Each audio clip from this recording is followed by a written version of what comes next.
जब पाकिस्तान में आतंक के अड्डों पर भारत की मिसाइलों ने हमला बोला, भारत के ड्रोन्स ने हमला बोला, तो आतंकी संगठनों की इमारतें ही नहीं बल्कि उनका हौसला भी थर्रा गया। बहावलपुर और मुरिद के जैसे आतंकी ठिकाने एक प्रकार से ग्लोबल टेररिज्म की यूनिवर्सिटीज रही है। पहला, भारत पर आतंकी हमला हुआ तो मुंह तोड़ जवाब दिया जाएगा। हम अपने तरीके से, अपनी शर्तों पर जवाब देकर रहेंगे। हर उस जगह जाकर कठोर कार्रवाई करेंगे जहां से आतंक की जड़ें निकलती हैं। दूसरा, कोई भी न्यूक्लियर ब्लैकमेल भारत नहीं सहेगा। न्यूक्लियर ब्लैकमेल की आड़ में पनप रहे आतंकी ठिकानों पर भारत सटीक और निर्णायक प्रहार करेगा। तीसरा, हम आतंक की सरपरस्त सरकार और आतंक के आकाओं को अलग अलग नहीं देखेंगे। ऑपरेशन सिंदूर के दौरान दुनिया ने पाकिस्तान का वो घिनौना सच फिर देखा है, जब मारे गए आतंकियों को विदाई देने पाकिस्तानी सेना के बड़े बड़े अफसर उमड़ पड़े। स्टेट स्पॉन्सर्ड टेररिज्म का यह बहुत बड़ा सबूत है। हम भारत और अपने नागरिकों को किसी भी खतरे से बचाने के लिए लगातार निर्णायक कदम उठाते रहेंगे। आतंकियों ने हमारी बहनों का सिंदूर उजाड़ा था, इसलिए भारत ने आतंक के ये हेडक्वार्टर्स उजाड़ दिए। भारत के इन हमलों में 100 से अधिक खूंखार आतंकवादियों को मौत के घाट उतारा गया है। आतंक के बहुत सारे आका बीते 2.5-3 दशकों से खुलेआम पाकिस्तान में घूम रहे थे, जो भारत के खिलाफ साजिशें करते थे। उन्हें भारत ने एक झटके में खत्म कर दिया।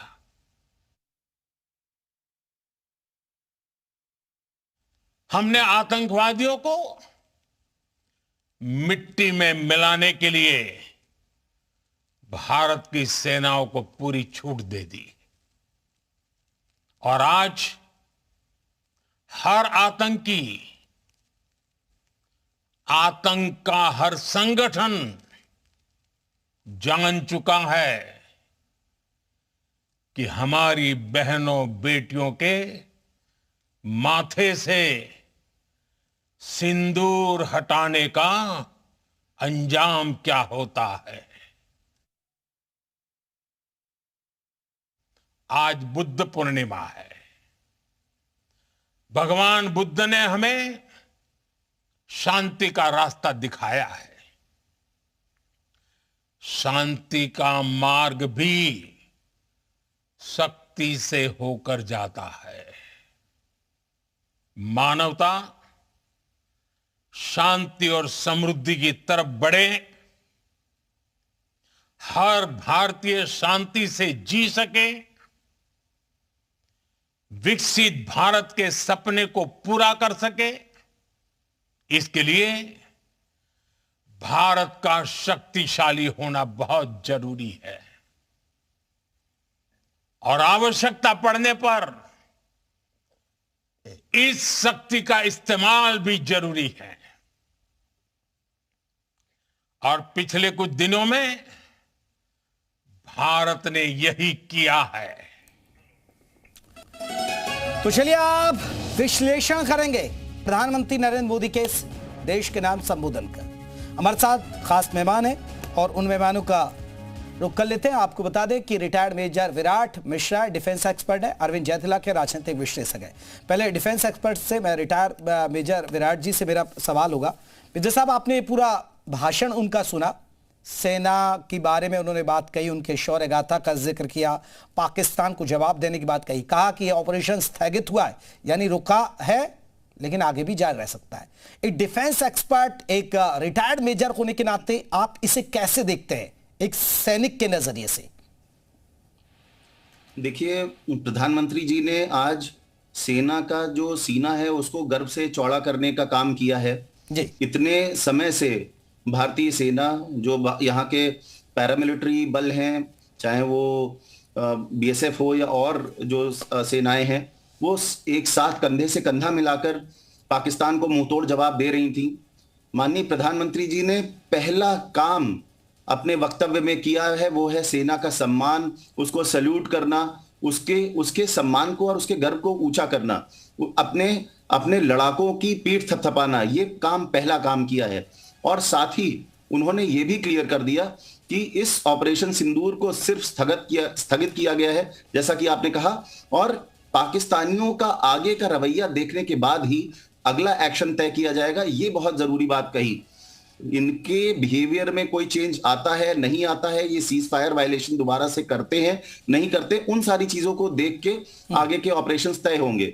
और एक फौजी के तौर पे जो सबसे बड़ा न्यूक्लियर ब्लैकमेल का जो कार्ड पाकिस्तानी सेना चलती है, उनके जो हुक्मरान है वो सबसे पहले आप पहली बार में ही देखते हैं कि वो कहते हैं कि हमारे पास न्यूक्लियर बम है, ये धमकी देते हैं। प्रधानमंत्री जी ने बिल्कुल साफ तौर पे ये कह दिया है कि कोई भी न्यूक्लियर ब्लैकमेल काम नहीं आएगा। और जो यहाँ के सरपरस्त हैं, जो सरपरस्त सरकार है, इनको प्रश्रय देती है आतंकवादियों को, उनको और आतंकवादियों को अलग अलग नहीं देखा जाएगा। ये बहुत जबरदस्त बात कही है उन्होंने कहा कि सटीक और निर्णायक प्रहार होगा। It will be a very effective operation which will be taking place against the terrorist. तो हमको ये यहाँ पे देखने को मिलता है कि प्रधानमंत्री जी ने जबरदस्त बातें कही हैं और खासतौर से पाकिस्तान को एक धमकी भरे लहजे में उनको ये चेताया है कि अगर उन्होंने इस तरीके की कायरतापूर्ण कार्रवाई आगे जारी रखी तो भारत हमला करेगा। जी बिल्कुल, मैं लौटूंगा अरविंद जैतला, राजनीतिक विश्लेषक। अरविंद जी, क्योंकि देखिए इस पूरे मामले पर जिस तरह सीज फायर हुआ उस पर सियासत हो रही है। प्रधानमंत्री नरेंद्र मोदी का ये भाषण आपने सुना, करीब 21-22 मिनट का ये भाषण रहा, लेकिन अरविंद जैतलक जी, जो तमाम देशवासियों को सवाल है, जो तमाम विपक्षी पार्टियां सोशल मीडिया पर लिख रही हैं, आपको लगता है उन सवालों का जवाब मिल पाया प्रधानमंत्री नरेंद्र मोदी के इस भाषण के जरिए? बिल्कुल, उन्होंने जवाब स्पष्ट दे दिया कि 10 मई को दोपहर के बाद जो है पाकिस्तान के तरफ से फोन किया गया कि हम लोग सीज फायर चाहते हैं। उन्होंने यह भी कहा है प्रधानमंत्री जी ने कि पाकिस्तान ने आश्वासन दिया कि हम कोई अब कभी भी आतंकवादी गतिविधियों को नहीं होने देंगे और किसी भी तरह का जो है एलओसी पर जो है हमारे तरफ से वार नहीं किया जाएगा। प्रधानमंत्री जी इसको आगे बढ़ाते हुए उन्होंने यह भी कहा कि हम इसको जो है आने वाले समय में कसौटी पर कसेंगे, इसके बाद भी हमारा डिसीजन लिया जाएगा कि हमें क्या करना है। यानी जो आज ऑपरेशन सिंदूर स्थगित किया गया है, अगर कल की तारीख में पाकिस्तान के तरफ से किसी तरह की जो है हरकतें होती है तो स्वाभाविक रूप से भारत जो है वार करने से नहीं चुकेगा। देखिए, यहाँ पर 2-3 चीजें और स्पष्ट है। जो अभी विमर्श चल रहा है भारत में कि किस तरह से अमेरिका जो है मध्यस्थता कराया डोनाल्ड ट्रंप का जो स्टेटमेंट आया, बाद में डोनाल्ड ट्रंप जो है पलट भी गए। लेकिन अरविंद जैतलक जी, जो उन्होंने कहा कि देखिए पहले डीजीएमओ उनकी तरफ से फोन आता है, फिर दुनिया भर में घूमते हैं, दुनिया भर से गुहार लगाते हैं प्रधानमंत्री की। ये दो बातें, यानी पहले तो उन्होंने खुद फोन किया, एक बात ये रही कि हाँ वो झुकना चाहता है, दूसरा फिर वो दुनिया भर में गया, यानी बाकी देश भी मध्यस्थता में आए, तो एक मैसेज क्लियर है, तब हम माने हैं। हम वैसे नहीं माने, हमने कोई पहल नहीं की, हम माने तब जब उनका फोन आया, पहली बात। दूसरी बात, हम तब माने जब वो दुनिया भर में जाकर गिड़गिड़ाया, यानी दुनिया भर में गिड़गिड़ाया तो अमेरिका ने भी मध्यस्थता की, बाकी देशों ने भी की, तब जाकर हमें लगा कि ठीक है, मान लेते, भरोसा कर लेते हैं। अरविंद जैतलक जी। बिल्कुल बिल्कुल जयप्रकाश जी, देखिए प्रधानमंत्री जी ने स्पष्ट कहा कि 10 मई को दोपहर के बाद जब पाकिस्तान का फोन आया तो उन्होंने कहा कि भाई आपके तरफ से जिस तरह से हरकतें होती रही, आतंकवाद को प्रश्रय दिया जाता है, इसका सीधा मतलब यह है कि भारत जो है पाकिस्तान से आश्वासन लेने के बावजूद भी उस पर भरोसा नहीं किया। इसके बाद जो है पाकिस्तानी हुक्मरान और वहाँ के जो रणनीतिकार हैं दुनिया भर में जो जाकर के पैर पकड़े हैं, चाहे वो अमेरिका का पकड़े हो, चीन का पकड़े हो, रशिया का पकड़े हो, तब जाकर के आज स्वाभाविक रूप से लोग कहते हैं कि ठीक है भाई, आपको आश्वासन दे रहे हैं कि आप ये हरकतें नहीं करेंगे, मैं इसकी गारंटी तो नहीं लेता हूं, लेकिन भरोसा आपको देता हूं कि ऐसा नहीं होने पाएगा। इसीलिए प्रधानमंत्री जी आज के भाषण में ये भी कहे कि दुनिया भर में जितने भी आतंकवादी घटनाएं हुए हैं उसका जो है टेरर इंफ्रास्ट्रक्चर जो है पाकिस्तान का है। ठीक है, पाकिस्तान में ही आतंकी गतिविधियां वही। ठीक है अरविंद जैतलक जी, मैं आ रहा हूं, मैं एक बिंदु को समझना चाहता हूं, क्योंकि डीजीएमओ का फोन आ रहा, रिटायर्ड मेजर विराट जी वो तो जानते हैं, क्योंकि इसके अंदर एक कर्नल रैंक के अफसर होते हैं ज्यादातर डीजीएमओ में। विजय साहब, आप तो बखूबी थोड़ा समझाइए, अगर दो देशों के बीच जंग चल रही है और वहां से उधर से फोन आता है, वो फिर दूसरे देश पर क्या माना जाता है? मान लिया जाए कि वो सरेंडर कर रहा है, वो तैयार है, वो हार मान रहा है, वो कह रहा है कि रोक दीजिए, किस तरह की होती है वो बातचीत, जरा बताइएगा। देखिए साहब, ऐसा है कि जो डीजीएमओज हैं, जो डायरेक्टर जनरल मिलिट्री ऑपरेशंस जिनको कहा जाता है, ये एक प्रिंसिपल स्टाफ ऑफिसर होते हैं जो हमारे सेना अध्यक्ष हैं, यानी चीफ ऑफ आर्मी स्टाफ के ये प्रिंसिपल स्टाफ ऑफिसर हैं। ये लेफ्टिनेंट जनरल रैंक के होते हैं और इनका काम जो सैन्य संचालन है, जो ऑपरेशंस हैं मिलिट्री के, जो ऑर्बैट्स हैं, कहां पे किन फौजों को लगाना है, उनका ये सब संचालन देखते हैं। तो ये बहुत ही अहम और महत्वपूर्ण पद है। दोनों डीजीएमओज, पाकिस्तान और इंडिया के डीजीएमओज ने आपस में ये बातचीत करी। इसमें कहा यह गया कि पाकिस्तान की तरफ से पहला प्रयास किया गया कि भाई हमको आगे युद्ध नहीं करना है, सीज फायर के लिए उन्होंने फोन किया हमारे डीजीएमओ लेफ्टिनेंट जनरल घई साहब को, और उसके बाद घई साहब ने इस बात को एक्सेप्ट किया, सरकार से बात करी होगी और उसके बाद इस पे एक्सेप्टेंस की मुहर लगाई। जहां तक प्रेशर की बात है, तो प्रेशर किन देशों का, बाहरी देशों का रहा है, उस पे तो मेरी कोई टिप्पणी नहीं है, पर बात यहां पे ये आती है कि पाकिस्तान की तरफ से पहल की गई थी। इनके ड्रोन्स, इनकी मिसाइल्स, ये सब लगातार नाकाम हो रहे थे और इनको ये भी पता है कि इनका जो स्टेट स्पॉन्सर्ड टेररिज्म का प्लान था कि आएंगे 26, 28, 30 लोगों को मारेंगे और चले जाएंगे और भारत कुछ नहीं करेगा, वो जो हरकत थी, वो जो अपेक्षा थी, वो हुई नहीं। इनके ऊपर भारत ने जबरदस्त तरीके से हमला कर दिया। भारत के मिसाइल्स, भारत के ड्रोन्स, भारत के जो मेजर विराट वो तो ठीक है, क्योंकि सरकार को फैसला लेना होता है। डीजीएमओ अपनी रिपोर्ट ऊपर भेजेगा, थल सेना प्रमुख या जो भी उनको पहुंचाई जाएगी, फिर वो सरकार को बताएंगे, सरकार को कन्वे होगा और सरकार डिसीजन लेती है। लेकिन जो प्रधानमंत्री नरेंद्र मोदी की एक लाइन कि उनके डीजीएमओ ने फोन किया, उस समय सेना के जहन में क्या होता है? सेना मान लेती है कि भाई अब ये सरेंडर के मूड में, सेना के आगे वो फिर इसके लिए ये लगता है कि हाँ इनकी सेना अब झुकने के लिए तैयार है, हाँ ये मान लिया जाए फिर कि इनका नुकसान हो रहा है, इसलिए भी ये सरेंडर करने की स्थिति में और हाथ खड़े करना चाहते हैं और चाहते हैं कि अब आगे ना बढ़े भारतीय सेना, इस तरह और मिसाइल्स या ड्रोन अटैक जो किए जा रहे हैं वो रोक दिए जाए। जब इन्होंने अपने मिलिट्री ऑपरेशंस को सक्सेसफुल होते नहीं देखा, जब इन्होंने देखा कि भारत निर्णायक तौर से इनके ऊपर लगातार हमले कर रहा है, तो इन्होंने वो झुकना स्वीकार किया।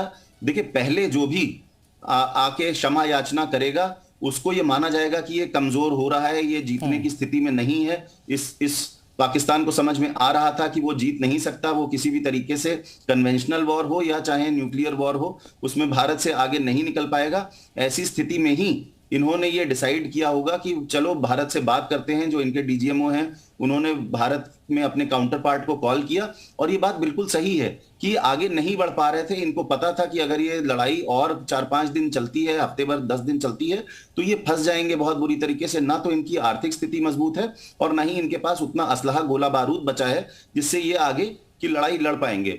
दूसरी चीज यहाँ पे एक और देखने वाली है कि आपने वो सुना होगा रामधारी सिंह दिनकर का कि क्षमा शोभती उस भुजंग को जिसके पास गरल है, उसको क्या जो दंतहीन विषरहित विनीत सरल हो। तो यहाँ पे इनके पास वो गरल था ही नहीं, इनके पास दो बिंदुओं पर और मैं समझूंगा आपसे विजय साहब, दो बिंदु और समझना है। प्रधानमंत्री नरेंद्र मोदी का भाषण, क्योंकि उन्होंने कहा कि उनके डीजीएमओ का और खासकर 10 मई, क्योंकि उस सुबह भारत ने बहुत तबाही मचाई, इनके जो एयर बेसिस है उनको तबाह किया। तो आप मानते हैं कि उसके बाद इनको लगा होगा कि वाकई में भारत जो एयर बेस को निशाना बना रहा है, तो बिल्कुल अब जंग के मूड में और आर पार के मूड में। एक मैसेज ये गया। खबरें ये भी हैं कि उन एयरबेस के पास, एक एयरबेस के पास इनके परमाणु हथियार थे, और परमाणु हथियार भी क्या हो सकता है कि भारत उनको निशाना बनाते तो तबाही कहीं ना कहीं पाकिस्तान में ही हो सकती थी। एक बात। दूसरा ये मेरा सवाल कि हो सकता है ये एक दबाव में आया हो, जो प्रधानमंत्री नरेंद्र मोदी भी कह रहे हैं कि उनकी तरफ से कॉल आया। दूसरा एक और इस बयान के मायने समझाइए। प्रधानमंत्री नरेंद्र मोदी ने कहा कि न्यूक्लियर ब्लैकमेलिंग नहीं चलेगी, ये दो मायने समझाइएगा जरा। देखिए, बिल्कुल ठीक बात कही आपने कि जब इन्होंने, भारत ने इनके सरगोधा एयरबेस को टारगेट किया, जो कि पाकिस्तान आर्मी का एक बहुत ही महत्वपूर्ण एयरबेस है, उनकी सेंट्रल एयर कमांड है, और साथ में इनके जो न्यूक्लियर डिलीवरी सिस्टम्स हैं, जो न्यूक्लियर पेलोड्स हैं, वो भी कहा जाता है कि वहां पे रखे हुए हैं। जब वहां पे भारत ने सक्सेसफुली हमला कर दिया, और उसके साथ ही जो चकलाला एयरबेस है जो रावलपिंडी के पास है, तो वहां पे भी जब हमला हुआ, और वहां पे इनके जो वीआईपी विमान हैं, जो इनके लॉजिस्टिक्स का बहुत बड़ा गढ़ है वो, तो वहां पे भी जब हमला हुआ तो इनको ये समझ में आ गया था कि अब इस तरीके से काम चल पाएगा नहीं। और ये तो मैं इनके दो सबसे इंपॉर्टेंट एयरबेसेस की बात कर रहा हूं। जैसा मैं आ रहा हूं, पब्लिक क्या कुछ कह रही है सुना देते जरा। लेकिन पुंछ के लोगों ने अपनी जानें दे दी, पर देश का झंडा जो है उसको नहीं झुकने दिया। और मैं आपसे ये भी कहूंगा कि यहां पर लोग अपने डटे रहे, और एक बहुत बड़ा संदेश दिया भारत को। यहां पर देखो, पूरे देश में 29 जो हैं, जो देश ने घोषणा की है, 29 लोग हमारे शहीद हुए हैं। 29 में से जो है 14 जो है खाली पुंछ में शहीद हुए हैं, और बगैर किसी में हिंदू भी हुए हैं, उसमें सिख भी हुए हैं, उसमें मुस्लिम भी हुए हैं। पर मैं ये कहूंगा कि हमारे देश ने पाकिस्तान पे जो हमला किया, वो मिलिटेंट जो कैंप थे वहां पर हमला किया, लेकिन बदकिस्मती से जो पाकिस्तान ने हमला किया, यहाँ पर जो हमारे मंदिर, यहाँ पर गुरुद्वारे, यहाँ पर हमारी मस्जिदें, यहाँ पर स्कूल, ऐसी जगहों पर हमले किए जहां पर सिविल नागरिक, वहां पर हमले किए, और सब सिविलियन हमारे लोग मारे गए। मैं आपसे कहूं, हम लोग यहाँ पर बॉर्डर में डटे हुए हैं। हम जहाँ चाहे हिंदू हैं, मुसलमान हैं, सिख हैं, ईसाई हैं, हमारे में सोच है इख्तिलाफ हूं, पर जब देश की बात होगी तो भारत का झंडा हम कभी झुकने नहीं देंगे। देश का झंडा हमेशा ऊपर रखेंगे। चलिए, मयंक चौबे जी हमारे साथ जुड़े हैं, डिफेंस एक्सपर्ट है। मयंक चौबे साहब, एक रिएक्शन प्रधानमंत्री नरेंद्र मोदी के भाषण को लेकर आप क्या कहेंगे? सर, पाकिस्तान की तरफ से पहल की गई, इसलिए हम माने कहीं ना कहीं ये इशारा, क्योंकि पाकिस्तान सरेंडर की मुद्रा में था। देखिए, प्रधानमंत्री ने केवल इशारा नहीं किया, बल्कि बड़े साफ लफ्जों में बताया है कि अपनी उन्होंने 3 रेड लाइंस जो है वो भी उसमें बताई हैं कि यदि पाकिस्तान की ओर से आइंदा कोई भी आतंकी गतिविधि होती है तो उसका मुंह तोड़ जवाब दिया जाएगा। नंबर 2, उन्होंने ये बताया कि न्यूक्लियर ब्लैकमेल जो है वो नहीं चलेगा। हमारे पास में न्यूक्लियर वेपन है वो, और उसका डर जो है हमें कृपया ना दिखाएं। और नंबर 3, ये बताया कि आतंकी आका और पाकिस्तान की सरकार जो कि आतंक को साथ देती है, हम उसके बीच में कोई भी फर्क नहीं मानेंगे। ये 3 क्लियर वाक्य स्टेटमेंट जो है वो प्रधानमंत्री ने दिए हैं आज देश की जनता को, और साथ में दुनिया को भी बताया है। इस समय प्रधानमंत्री का संदेश बहुत ही क्लियर, क्रिस्प, हार्ड हिटिंग और समझाने वाला था। लेकिन चौबे साहब, एक ऑपरेशन सिंदूर को लेकर कि ये स्थगित हुआ है, यानी मान लिया जाए अभी रुका नहीं है, उनका ये साफ कहना है कि ये रुकेगा नहीं अगर कोई गलती करता है पाकिस्तान तो। फिर उन्होंने कहा है कि ऑपरेशन सिंदूर ने देश में आतंकवाद के खिलाफ युद्ध के नए आयाम लिखे हैं। जैसे पहले हम केवल बात करते थे, काम नहीं कर पाते थे, इस बार मुंह तोड़ जवाब दिया है और देते रहेंगे जब तक भारत की सरजमीन पर कोई भी दुश्मन आतंकी आंख उठाकर देखने की हिम्मत करेगा। जी चलिए, मैं चौबे साहब, और क्या खास लगा इस भाषण में? आपको लग रहा है कि दुनिया, पाकिस्तान, एक स्ट्रॉन्ग मैसेज गया है इन सबको? चौबे जी, बहुत स्ट्रॉन्ग मैसेज गया है। दुनिया को एक मैसेज और भी गया है जो हम सबको समझना चाहिए। एक समय था भारत वेपन्स आयात करता था, उन्होंने ये कहा कि इस युद्ध ने ये है कि मेड इन इंडिया जो है वो सबसे उच्च श्रेणी का है, और इस समय भारत का विश्व के सामरिक अस्त्र शस्त्र के बाजार में उदय हो चुका है। ये क्लियर शब्द है प्रधानमंत्री के। हमने इस क्षेत्र में उन भारतवासी, एक एक भारतवासी को नमन किया है कि वो एकजुटता का प्रतीक दिया है। लेकिन चौबे साहब देखिए, बहुत सारे सवाल होंगे और जो लाखों लोग देख रहे होंगे, मैं उस मुद्दे पर बात करना चाहता हूं। बहुत सारे सोशल मीडिया पर भी आप सवाल देख रहे होंगे कि सीज फायर क्यों कर दिया, क्यों भारत मान गया, मिटा आने का वक्त था। लेकिन आपको नहीं लग रहा कि भारत की अब रणनीति बदली है चौबे साहब, जब से मोदी सरकार आई है? पहले आपको याद होगा कोई आतंकी हमला होता तो भाई डोजियर दीजिए, डोजियर हम सौंपते थे विदेशों में, अमेरिका को देते थे, फिर हम डोजियर सौंपते थे, उस पर चर्चा होती थी, फिर वो हमारे डोजियर को नकार देता था, फिर हम तब ये चीजें, ये डोजियर में ही फंसा रहता था। लेकिन अब यहां ये नहीं होता। आपने हमारे 27 लोगों को निर्दोष मारा, 15 दिन में हमने आपको अटैक कर दिया। अब डोजियर नहीं सौंपे जाते किसी को। ये चीज तो बदली है ना चौबे साहब, आपने देखा होगा वो दौर। एक मैं आपसे बात बड़ी साफ कर दूं कि डोजियर के बाद में आऊंगा। हमने आपको नहीं मारा, हमारा उद्देश्य था आतंक और आतंकी आकाओं का सफाया करना, जो हमने पहले दिन में ही कर दिया। वो तो पाकिस्तान ने हिमाकत की कि आतंकियों का साथ दिया और भारत के ऊपर आक्रमण किया। उस आक्रमण का मुंह तोड़ जवाब देना हमारा फर्ज था, वो हमने किया। जब हमने जवाब दिया तो आप घुटनों पर आ गए और आपने गिड़गिड़ाया हमसे कि हमसे बात कर लो, जो युद्ध चल रहा है इसको स्थगित कर दो। सीज फायर की तो हमने आज तक बात ही नहीं कही है। हमने बोला है कि गोलीबारी और जो युद्ध की स्थिति बन रही है उसको फिलहाल स्थगित कर दिया जाए। रही डोजियर की बात, देखिए सेना में होने के नाते हम भी तिलमिलाकर रह जाते थे कि हमारे निर्दोष देशवासी जो हैं वो मारे जा रहे हैं और हमको नहीं होता। ये उस समय भारत के हर सैनिक की सोच होती थी, परंतु आज हमने वो कर दिखाया है कि हमें दुश्मन के जमीन पर पैर भी रखना नहीं पड़ा, दुश्मन की कमर तोड़ दी गई और हमारे सैनिक जो हैं उनका भी नुकसान नहीं हुआ।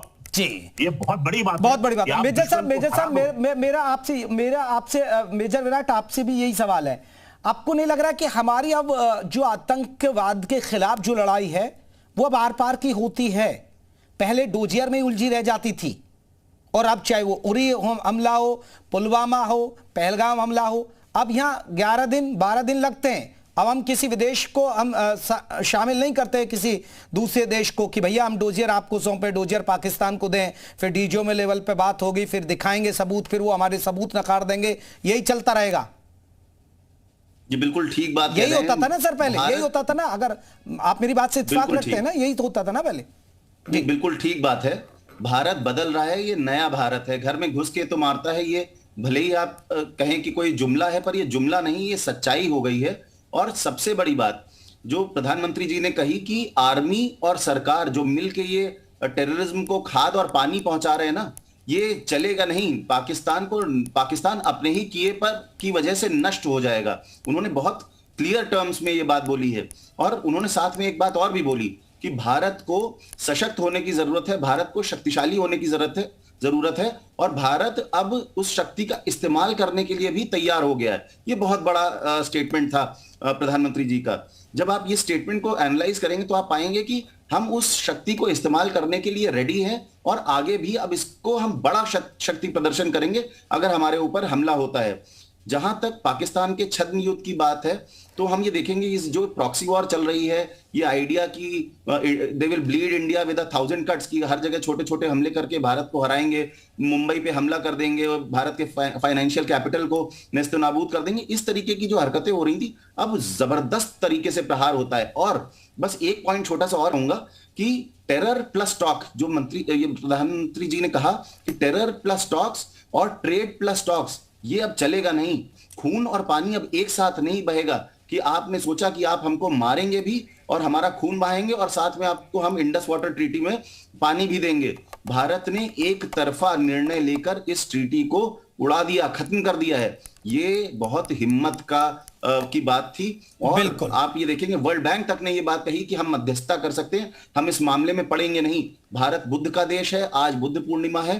प्रधानमंत्री जी का जो ये वक्तव्य था ये बहुत जबरदस्त है। 100 से ज्यादा लोगों को जो आतंकी थे उनको मार गिराया है। ऑपरेशन सिंदूर के बारे में एक आखिरी बात मैं कहूंगा कि ये नया पैमाना है, न्यू नॉर्मल एस्टेब्लिश कर दिया। आज सुबह आपके चैनल पे यही शब्द कहे थे मैंने, न्यू नॉर्मल, नया पैमाना। ये नया भारत है, ये घर में घुस के मारता है और आगे भी जबरदस्त तरीके से मारेगा और पाकिस्तान ढह जाएगा। जी बिल्कुल। और मैं आखिरी पड़ाव पर हूं इस चर्चा के में। अरविंद जयतिलक है।